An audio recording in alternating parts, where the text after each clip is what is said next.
안녕하십니까.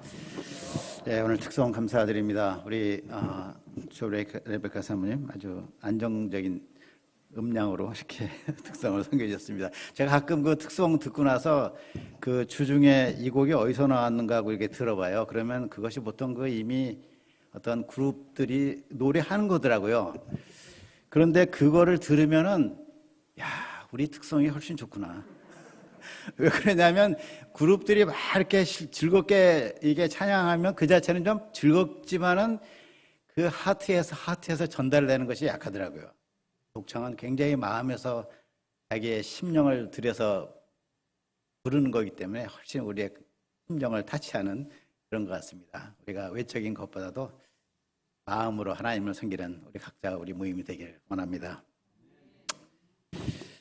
오늘 말씀의 제목은 죄인을 불러 회개시키러 왔노라입니다. 우리가 잘 아는 말씀인데요. 오늘 새롭게 말씀 보도록 하겠습니다. 누가복음 5장 27절부터 39절이고요. 이 절은 누가복음 5장 32절입니다. 같이 한번 32절 읽어보겠습니다. 시작. 내가 의인을 부르러 온 것이 아니요 죄인을 불러 회개시키러 왔노라. 하나님 아버지, 만유의 창조주시오 만왕의 왕이신 우리 하나님을 우리가 아버지라고 부를 수 있는 것 자체가 얼마나 큰 은혜인지요. 이것을 생각할 때마다 너무너무 감사를 드립니다. 비천한 죄인들을 당신의 아들들로 삼으시고 자녀들로 삼으시고 그 모든 은혜와 특권을 누리게 하심을 감사합니다. 우리가 이 땅에서 하나님의 자녀다운 권세와 실력으로 살아가게 도와주시기를 기도합니다. 하나님 아버지, 이 시간에 주일을 맞이해서 주님께 나와서 우리의 마음을 열었습니다. 생명의 말씀을 허락하시고 주의 백성으로서 주님이 주시는 말씀을 한마디라도 받아들이고 영접하고 순종하고 이것이 우리의 지식이요 믿음이 되게 하여 주십시오. 부족한 종을 도구로 사용하여 주십시오. 예수님의 이름으로 기도합니다. 아멘. 누가복음의 주제는 잃어버린 자를 찾아 구원하러 오신 예수님. 누가복음 19장 11절 말씀이라고 할 수 있습니다. 잃어버린 자를 찾아 구원하러 오신 인자 예수 그리스도. 오늘 본문도 예수님께서 잃어버린 자를 찾아 구원하시는 내용 중에 하나입니다. 본문에서 우리는 두 종류의 죄인을 볼 수 있습니다. 한 죄인은 예수님의 부르심을 받고 회개하였지만 다른 죄인은 회개하지 않았습니다. 무엇이 이러한 차이를 만들어냈을까요? 오늘 말씀을 통해서 죄인을 불러 회개시키러 오신 예수님을 우리가 새롭게 만나기를 기도합니다. 27절을 보겠습니다. 같이 한번 읽겠습니다. 시작. 그 후에 예수께서 나가사 레위라 하는 세리가 세관에 앉아 있는 것을 보시고 그를 따르라 하시니.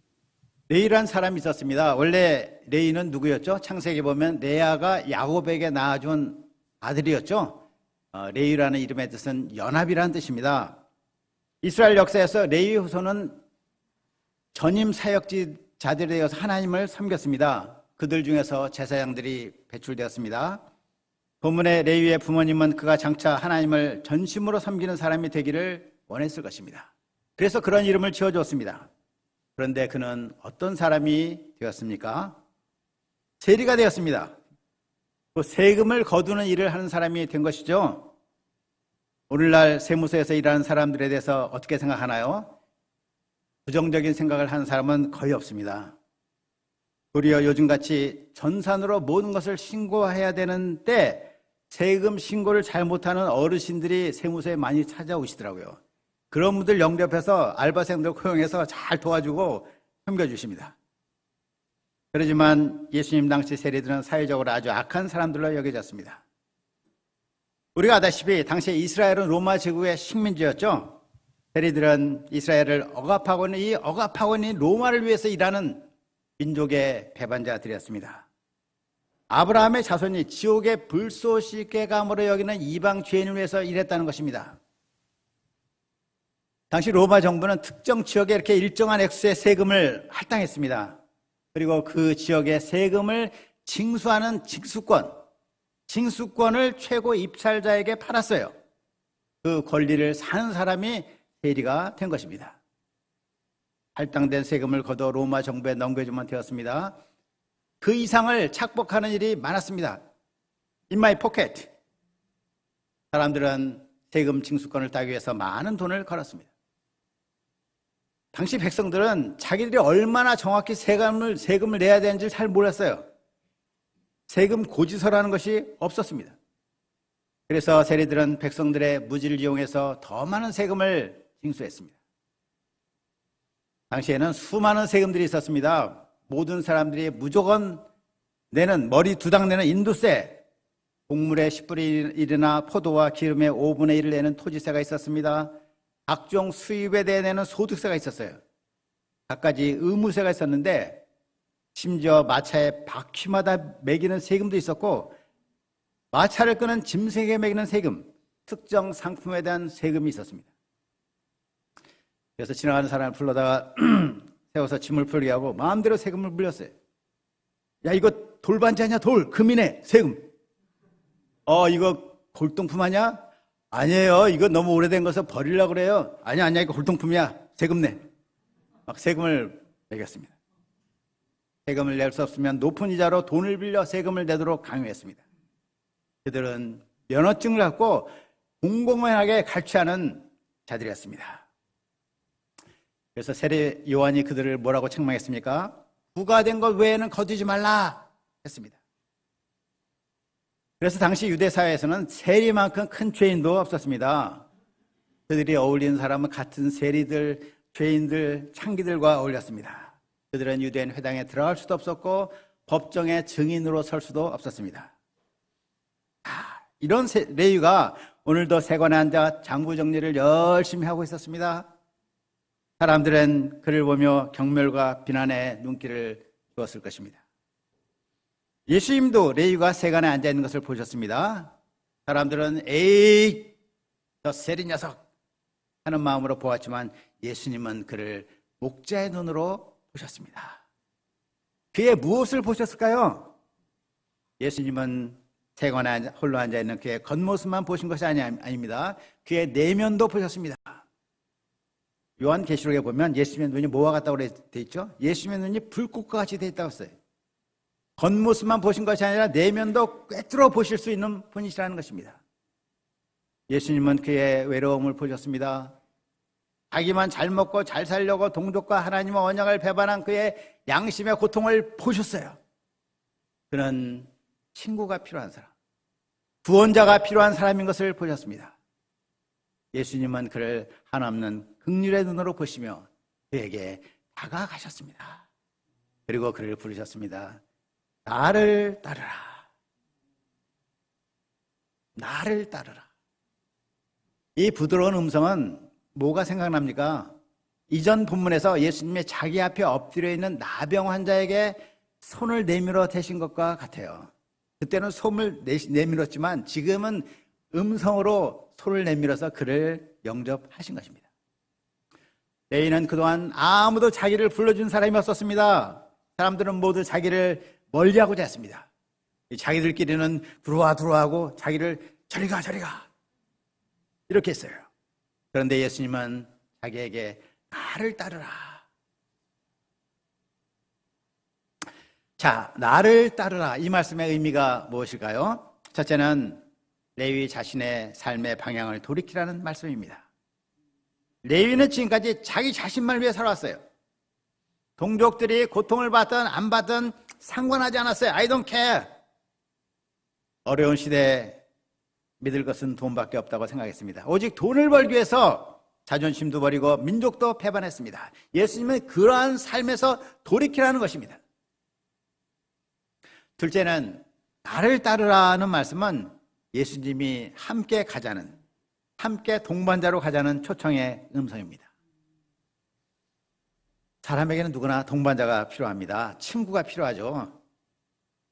하나님께서 아담을 위해 하와를 창조하신 첫째 이유도 무엇이냐면 홀로 있는 그가 좋지 못하여 그의 동반자여 친구를 만드신 것입니다. 컴패니언이라고 하죠. 컴패니언, 동무, 동반자. 컴이 같이, 패니언이 빵이란 뜻입니다. 그래서 빵을 같이 먹는 사람이 이제 친구예요. 우리 결혼하신 목사님들도 남편이요, 아내 이전에 먼저 상대방의 좋은 친구요, 좋은 동반자인 것입니다. 저는 집에 가면 두 딸 아이들이 다 출가했기 때문에 제 동역자밖에 없어요. 그러다 보니까 얘기를 많이 하게 되고 나이가 먹어가면서 친구같이 되더라고요. 얘기를 많이 하고 서로 격려하고 이제 기도해주는 그런 동반자 친구같이 되는 것을 발견합니다. 자, 이와 같이 예수님은 외로운 레위를 친구로 부르셨습니다. 요한복음 15장에 보면 예수님은 제자들을 친구라고 부르시죠. 너희는 내가 명하는 대로 행하면 곧 나의 친구라. 이제부터는 너희를 종이라 하지 아니하리니 종은 주인이 하는 것을 알지 못함이라. 너희를 친구라 하였노니. 예수님은 레위를 친구로 부르셨습니다. 셋째로 나를 따르라 이 말씀은 더 나아가서 그를 예수님의 제자로 부르신 것이죠. 예수님을 따르며 예수님의 인격과 믿음을 배우는 제자가 되라는 명령입니다. 예수님은 어떤 분이십니까? 이 땅에 오신 하나님이십니다. 레위는 하나님의 백성으로서의 언약을 저버린 죄인입니다. 그런데 예수님은 그를 정죄하는 대신에 친구요 제자로 불러주셨어요. 예수님은 레위에게 희망을 가지셨습니다. 훌륭한 제자가 될 수 있다고 믿으셨어요. 예수님은 그의 약점을 감당해 주시며 성 마태로 키워나가십니다. 자, 이러한 사랑의 목자의 부르심에 레위는 크게 감동하였습니다. 모든 것을 버리고 예수님을 따랐습니다. 자, 그가 모든 것을 버렸다는 의미를 한번 생각해 보십시오. 그는 과거에 큰 도시인 이 가버나움 지역의 세금 징수권을 따기 위해서 모든 것을 버린 적이 있어요. 그가 많은 비난과 핍박을 받으면서도 견뎠던 이유가 무엇일까요? 세리로서 그가 누렸던 돈과 이 권력 때문이었습니다. 이제 그 모든 것을 버린다는 것은 결코 쉬운 일이 아니었습니다. 이는 다시 세리로 돌아가지 않겠다는 것을 의미합니다. 물론 시몬 베드로를 비롯한 첫 제자들도 배와 그물을 버렸습니다. 그런데 이런 그들이 돌아가서 다시 고기를 잡는 것은 그리 어려운 일은 아닙니다. 가서 하면 돼요. 근데 세리로서 사표를 쓰면 그것으로 끝입니다. 레위는 계산에 빠른 사람이에요. 손익에 있어서는 철저하고 충동적이지 않습니다. 이런 그가 자기가 가진 그 모든 것을 잃는다 해도 예수님을 따르는 것이 더 가치 있다고 생각했습니다. 그래서 일어나 예수님을 따른 것입니다. 그는 자신이 가던 길에서 완전히 돌이켰습니다. 이것이 바로 참되게 회개한 사람의 모습인 것입니다. 자, 그는 그런 레디컬한 결단을 한 후 5분 뒤에 후회했을까요? 보통 사람들은 그러죠. 큰 결단 나와서 잘못했다. 안 되는데. 그런데 아닙니다. 29절을 보니까 레위가 예수를 위하여 자기 집에서 큰 잔치를 하니 세리와 다른 사람이 많이 함께 앉아 있는지라. 이 잔치는 레위의 고별 잔치였습니다. 페어웰 파티였습니다.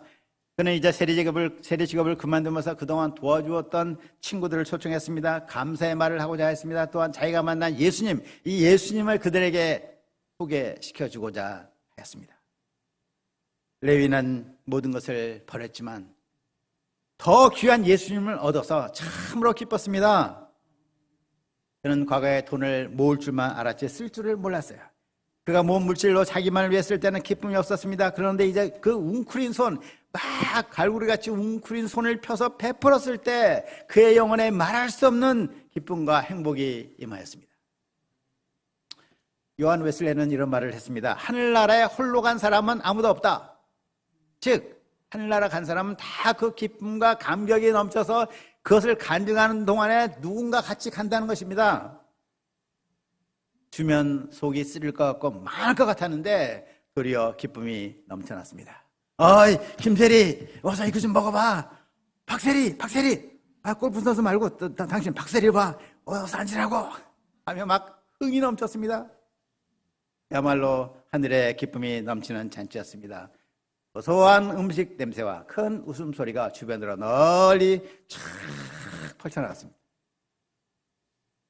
여기서 우리가 한 가지 아주 명백한 사실이지만 배울 점이 있습니다. 아주 중요하죠. 무엇이냐면 그것은 레위가 예수님을 따른 것이 인상을 쓰면서 괴로워하며 혈단한 것이 아니라는 사실입니다.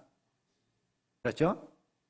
억지로 한 자기 부인이 아니었습니다. 기쁨으로 예수님을 따랐습니다. 전혀 후회가 없었습니다. 예수님과의 첫 만남은 비록 짧았지만 그는 예수님의 사랑을 확신했습니다. 자신의 모든 것을 버려두고 따를 만한 분으로 만났어요.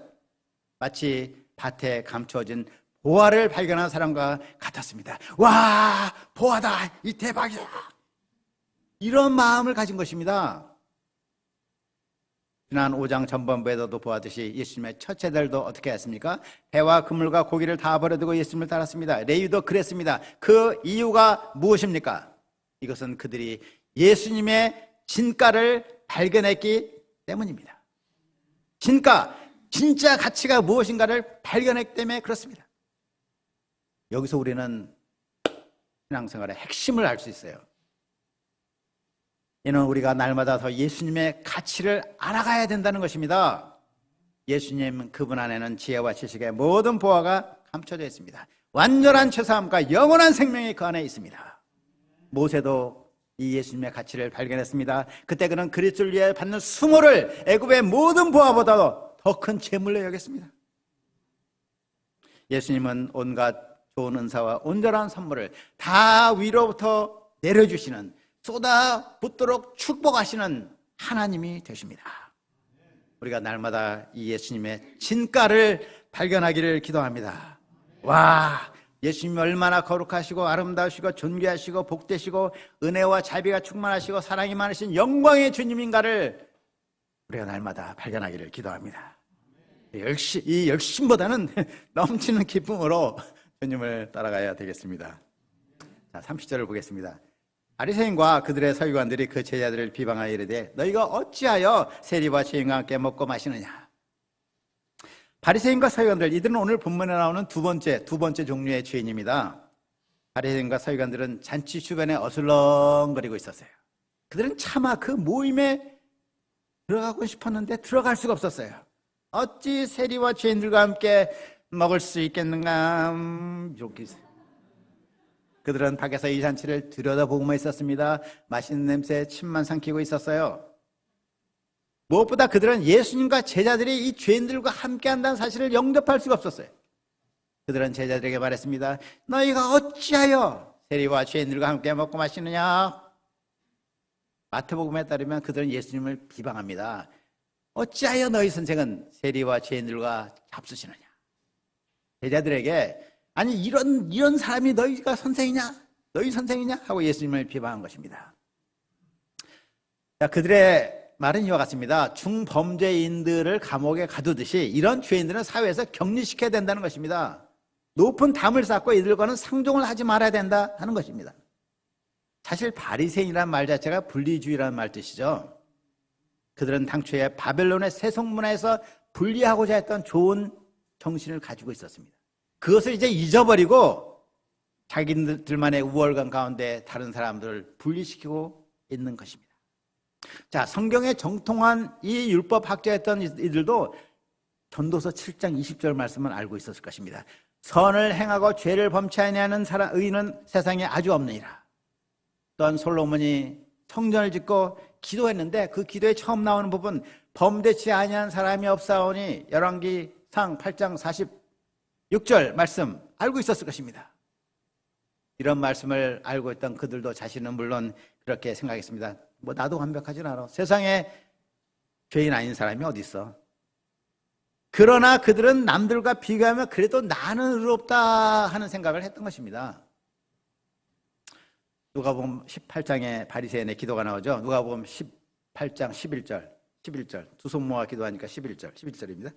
나는 다른 사람들 곧 토색, 불의, 간음하는 자들과 같이 하냐고 이 세리와도 같이 하냐함을 감사하나이다. 이게 지금 기도입니까? 자랑입니까? 18장 11절입니다. 그들은 다른 사람을 자기를 분리했어요. 너보다 내가 낫다 생각했어요. 예수님이 이런 그들에게 말씀하십니다. 31절, 32절입니다. 예수께서 대답하여 이르시되 건강한 자에게는 의사가 쓸데없고 병든 자에게 쓸데있나니 내가 의인을 부르러 온 것이 아니요 죄인을 불러 회개시키러 왔노라. 건강한 자에게 의사가 쓸데없고 건강하지 않은 자, 병자에게 쓸데있다. 너무나 당연한 말씀이죠. 모든 사람이 건강하다면 의사는 쓸데없습니다. 병원은 문을 닫고 우리 의사 목사님들은 이제 실직을 하시겠죠. 하지만 병든 사람에게 의사는 반드시 필요합니다. 어떤 사람은 병들었는데도 의사를 안 보려고 그래요. 약을 안 쓰려고 그래요. 자기 막 기도로만 낫겠다고 그래요. 근데 예수님은 병든 자에게 의원이 필요하다고 하십니다. 자, 예수님은 이 땅에 영적으로 병든 사람들을 치료하기 위한 영적 의사로 오셨습니다. 예수님은 내가 의인을 부러운 것이 아니고 건강한 자에겐 내가 필요 없다 하셨습니다. 예, 그렇습니다. 근데 문제가 무엇입니까? 이 세상에 건강한 사람이 없다는 것입니다. 의인이 없다는 사실입니다. 바리새인의 문제는 그들이 의인이라서 예수님이 필요 없던 것이 아니죠. 죄인임에도 불구하고 스스로 의인이라고 생각했다는 것입니다. 그들은 예수님께 이렇게 말해야 되었습니다. 저도 건강하지 못합니다. 저도 죄인입니다. 저도 회개하고 싶습니다. 그들은 베드로처럼 주여 나를 떠나소서 나는 죄인으로서이다. 이렇게 해야 마땅했습니다. 그러나 거룩하신 하나님 앞에서 자기 죄를 발견하지 않았습니다. 영적 나병 환자가 되어서 도리어 자기 죄를 전혀 깨닫지 못했습니다. 마태복음 23장에 보면 이런 내용이 나와요. 서기관과 바리새인들이 선지자들의 무덤을 잘 만들고 의인들의 비석을 아주 멋있게 꾸미며 말했습니다. 만일 우리가 우리 조상 때 있었더라면 우리가 그들이 선지자의 피를 흘리는데 참여하지 아니하였으리라. 그러자 예수님은 이런 그들에게 뱀들아 독사의 새끼들아 너희가 어떻게 지옥의 판결을 피하겠느냐 하며 엄청난 저주를 하십니다. 제가 말한 이 말이 성경에 그대로 있어요. 예수님이 그냥 하신 말씀입니다. 마태복음 23장 33절입니다. 아니 예수님이 왜 그들에게 이토록 혹독한 말씀을 하시는가? 저는 처음에 그 성경을 읽고서 이해가 안 됐어요. 바리새인들이 선지자의 무덤을 잘 만들고 의인들의 비석을 잘 꾸미고 참 좋은 일을 하고 있구나. 그리고 선지자들 죽인 그 조상들의 죄를 잘못한 걸로 잘 인정하고 시인하고 있구나. 그런데 예수님은 이런 그들을 무섭게 저주하셨습니다. 왜 그랬지? 왜 그랬지? 잘 읽어보는 가운데 이해가 되었어요. 그들의 말에 문제가 드러납니다. 뭐라고 그랬어요? 우리가 만일 조상 때에 있었더라면 우리는 그들이 선지자의 피를 흘리는데 참여하지 않았으리라. 그들은 조상들에 대해서 자기들은 상대적인 의로움을 갖고 있었습니다. 그들은 한마디로 구약 성경을 교만한 마음으로 읽었습니다. 그러면 그들이 어떻게 말해야 되었습니까? 주여 우리도 조상들과 똑같은 자들입니다. 그들 시대에 있었더라면 우리도 그들과 똑같이 행했을 것입니다. 그러니 우리를 불쌍히 여겨주십시오. 범죄하지 않도록 우리를 겸손하게 해주시고 우리를 지켜주십시오. 이렇게 했어야 된다는 것입니다. 자, 그런데 우리도 그렇지 않습니까? 성경에 나타난 실패한 사람들 베드로 3번 부인해. 저 사람 형편없네. 가로디가 30에 팔아. 우리가 이런 사람들을 교만한 마음으로 판단하지 않습니까? 아이 저거밖에 못해? 왜 저랬어? 형편없네. 그러한 자세, 그러한 마음을 갖는 것 자체가 우리가 그들과 똑같은 사람이라고 증거하는 것이라고 예수님 말씀하는 거예요. 우린 자주 상대적인 의로움에 빠져 남을 비판합니다. 그러면서 나는 참 괜찮은 사람이야 생각합니다. 자기를 은근히 높입니다. 이런 우리가 왕 바리새인인 것입니다. 세상에는 두 종류의 죄인이 있습니다. 하나는 자기가 죄인 줄 모르는 사람이 있고 하나는 죄인 줄 아는 사람이 있는데 죄인 줄 아는 사람도 두 종류가 있는데 감기 정도 걸린 걸로 생각하는 사람이 있고 중병에 걸린 걸로 생각하는 사람도 있어요. 바리새인들은 스스로 의롭다고 생각했습니다. 그들은 스스로를 속이는 거예요. 그들은 스스로를 속임으로 회개의 기회를 놓치고 있습니다. 성령께서 그들을 새롭게 할 수 있는 그러한 기회를 놓치고 있는 것입니다. 오늘날 우리 자신이 혹시 이러한 바리새인들이 아닐까요? 두렵고 떨리는 마음으로 하나님 앞에서 우리 자신을 살펴보아야겠습니다.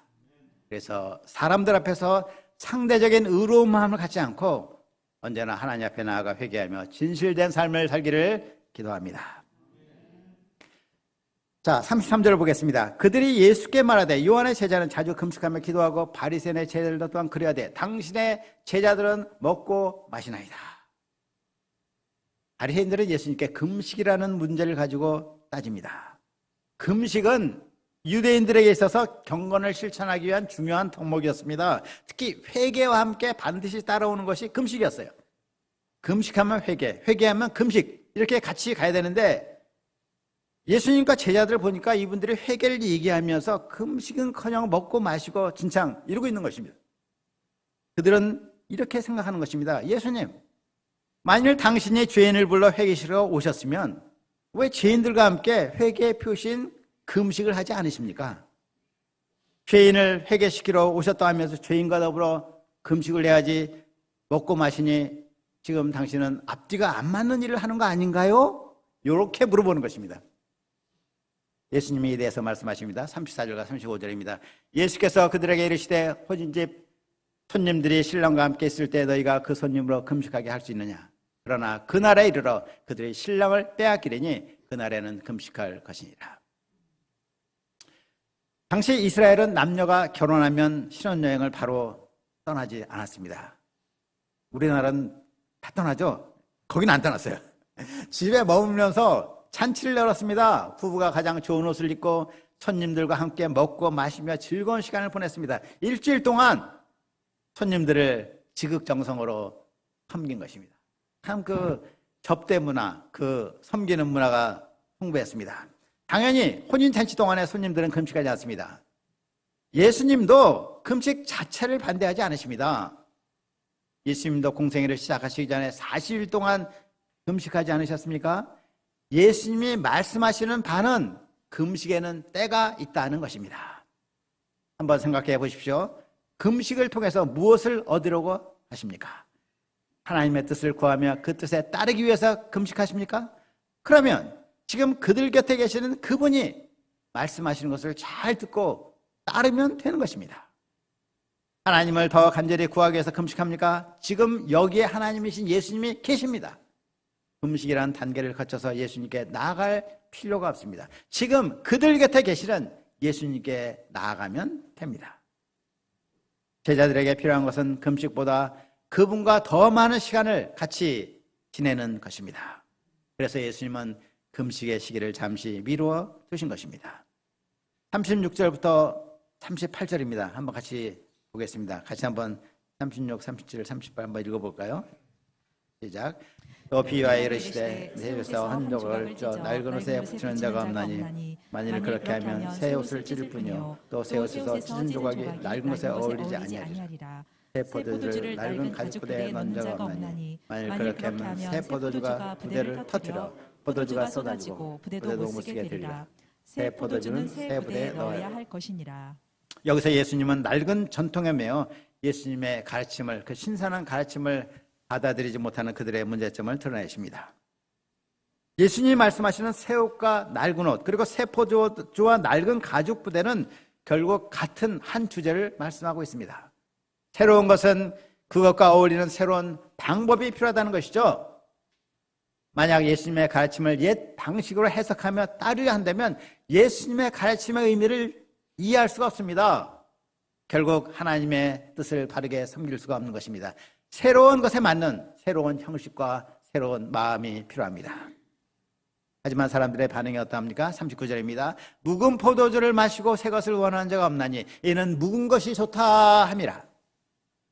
사람들은 묵은 것이 좋다고 합니다. 지금까지 해왔던 익숙하고 편한 옛것이 좋다고 합니다. 새 것을 원하지 않습니다. 변화를 환영하지 않습니다. 예수님의 이 말씀은 단순한 묘사이면서도 동시에 경고입니다. 마음을 새롭게 하여 예수님을 받아들이지 않을 때 어떻게 된다는 것이죠? 찢어지고 터지고 쏟아지게 된다는 것입니다. 못쓰게 되어버린다는 것입니다. 본문에서 새 포도주는 주님께서 주신 새 계명, 즉 복음입니다. 낡은 가죽 부대는 사람들이 만든 제도와 전통, 곧 종교를 말합니다. 복음과 종교를 쉽게 설명하면 복음엔 생명력이 있다는 것입니다. 신선한 왕성한 생명력이 복음에 있습니다. 생명력이 있으니까 무엇을 할 때마다 감격이 있고 감동이 있고 기쁨이 있습니다. 종교는 생명력이 없어요. 생명력이 없으니 아무리 예배를 드려도 기쁨이 없습니다. 주일에 오면 의무적으로 때우는 것입니다. 아, 예배 끝났어. 아, 힘들었어. 빨리 집에 가자. 기도를 하고 찬양을 해도 감동, 감격이 없어요. 종교는 사람을 변화시키지 못합니다. 인간적인 열심과 반복되는 형식에만 매게 합니다. 그러므로 스스로 생각하기를 나는 열심히 한다, 난 잘하고 있다, 이렇게 생각을 하게끔 해요. 우린 살아가면서 계속해서 변화를 경험해야 할 것입니다. 이를 위해 종교생활을 할 것이 아닙니다. 하나님의 말씀 앞에서 늘 겸손히 죄를 고백하고 사함받는 그러한 삶을 살기를 기도합니다.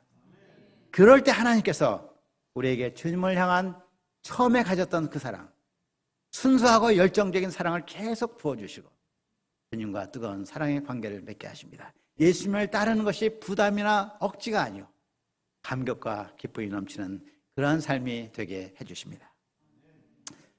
자, 결론적으로 예수님은 의인을 부르러 온 것이 아니요 죄인을 불러 회개시키러 오셨습니다. 어느 시대건 하나님의 영광을 가리며 대적하는 사람들이 있습니다. 그들은 도덕적으로 형편없이 보이는 죄인들이 아닙니다. 바리새인과 같이 종교적 전통에 매어 살며 상대적 의로움에 안주한 사람들입니다. 기쁨 없이 주님을 따르는 사람들입니다. 예수님 당시가 그랬고 중세가 그랬습니다. 오늘날도 그러합니다. 우리가 남을 비교하여 상대적인 의를 갖는 죄를 회개해야 되겠습니다. 넘치는 기쁨으로 주님을 따르는 참 제자의 삶을 살기를 기도합니다. 기도하겠습니다. 하나님 아버지, 오늘 레위가 자신의 모든 것을 버리고 주님을 따르는 그 감격의 순간을 목도했습니다. 또 베드로와 첫 제자들도 그랬습니다. 이것이 진정 제자의 삶이요 동기요 목적인 것을 봅니다. 주님, 저희들이 바리새인같이 심령이 굳어지고 형식과 종교 생활에 빠져 있는 것을 고백합니다. 이런 죄를 불쌍히 여겨주시고 주님을 순수하게 사랑하고 따르는 자들 되게 하시고, 이를 위해서 날마다 주님께 나와서 우리의 바리새적인 요소를 회개하고 주님의 사함을 받고 우리 내면에 새롭게 처음 가졌던 그 감격과 환희와 사랑과 열정이 넘치는 우리 종들 되도록 축복하시기를 간절히 기도합니다. 감사하고 예수님의 이름으로 기도합니다. 아멘.